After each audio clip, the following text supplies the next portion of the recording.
during our time together and throughout the remainder of your day. You will notice to the left, we have a resource table that can help with any needs you all may have and can provide you with more information about today's event and also resources throughout Nashville. At this time, we would like to welcome the chair of Meet Us at the Bridge, Susan Tucker Smith. Susan is the Assistant Director of Victim Witness Services at the District Attorney's Office and has been the Victim Witness Coordinator assigned to follow domestic violence homicide cases since 2003. Please welcome Susan Tucker Smith.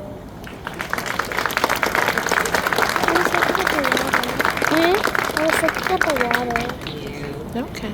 Good morning, everyone, and thank you so much for being here today. Most of you who are our regular attendees are used to seeing Dr. Dorinda Carter at this time. She has been the voice of the bridge for many, many years, and we love her dearly. Unfortunately, Dr. Carter had a death in her family and was unable to attend today.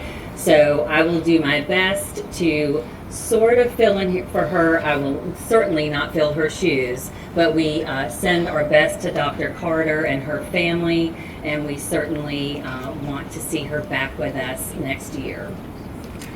We do thank you all for joining us today here. I cannot believe this is the 21st year that we have stood on this bridge together to recognize work here in Nashville and to remember those that we have lost. So thankful to all of you for being here today. We especially would like to thank our dignitaries, Mayor Freddie O'Connell, Judge Anna Escobar, Judge Allegra Walker-Burdine, Judge Marcus Floyd, Chief John Drake, Councilperson Bob Nash, Judge David Briley, Acting U.S. Attorney Rob McGuire, Deputy District Attorney Amy Hunter, and I hope I haven't missed. Oh, good morning, Joy Stiles. Yes, thank you, Joy Stiles, Councilmember Joy Stiles. Yes, so thank you all for being here today. The Nashville Coalition Against Domestic Violence was organized in January 1992. The mission is to promote meaningful interactions among domestic violence advocates and organizations and provide community education to prevent and respond to domestic violence.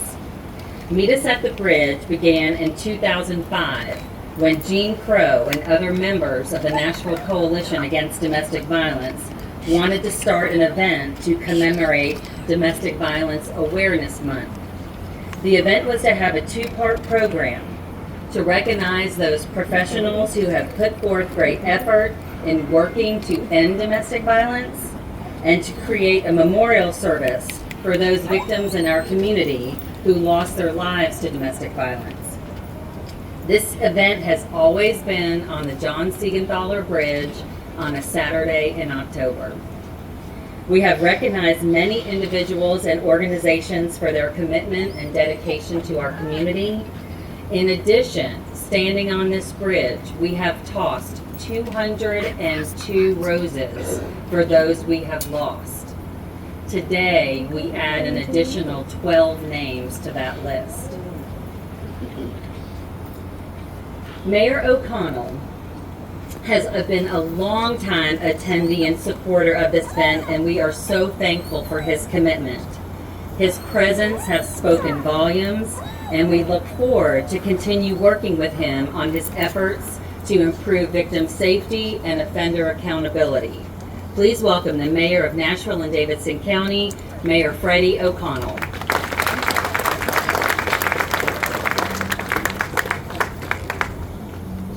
Good morning, everybody. Good morning.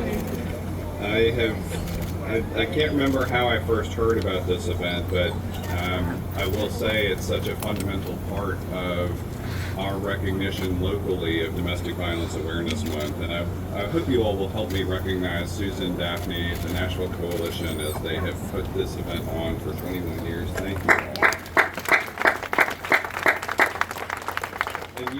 And you've heard, the recognition of public leadership, it takes the metro government, it takes law enforcement, it takes the process of prosecution, it takes the judiciary to adequately serve the victims we know we're recognizing and memorializing today. So I want to thank all of you for being here, because I know so many of you here today are committed to the work of defending and advocating for current victims and preventing future victims. So thank you all for being here, and I especially want to recognize the families and friends of those 12 people we've lost to domestic violence here in Nashville this past year. You can learn more about them on the program, and of course, please do stay for the ceremony and the awards.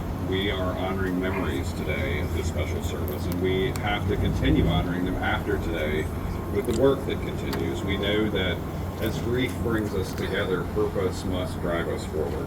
And I will say, we have people working with purpose. Chief Drake is here with his first responders and a combination of partnerships with second responders. He and his department are working together to serve trauma victims, moving them from crisis to opportunity through the dedication of their officers and detectives, and through the Metro Nashville Police Department's Family Intervention Program. That program served nearly 1,000 people and conducted almost 5,000 therapy sessions in 2024, and remains an exemplar of how we serve victims. And with his leadership and smart community safety partnerships and investments, crime today is down in all categories in Nashville. So Chief Drake, thank you. It's important. Meanwhile, with general funk support, domestic violence victims can experience accountability for their offenders, increasing their healing and decreasing the likelihood of continued harm. And of course, with the support of Diane Lance and the Office of Family Safety, she is the leader of the core of Metro's domestic violence support efforts. Our two family safety centers provide hope and healing to victims from the trauma they've experienced. These centers saw over 40,000 visits just last year from people and families experiencing abuse and who needed help. It's critically important that we have them. We are still a leader in the nation in terms of our approach to this effort. Now, Director Lance, yes, it's worth some applause. Director Lance, I know, has sent her regrets and deep sympathies to the families of the victims. She is not able to be here this morning, but I will tell you her office remains hard at work. And from the new Domestic Violence Safety and Accountability Assessment Report released in August, we've learned a lot over the past 10 years. The first assessment report 10 years ago led to the launch of the first court-based family justice center in the country, with the Gene Crow Advocacy Center, which just celebrated its 10th anniversary last September. It also led to our first governmental department focused on victims of interpersonal violence, which is now the Office of Family Safety, and it led to the opening of one of the largest family justice centers in the world.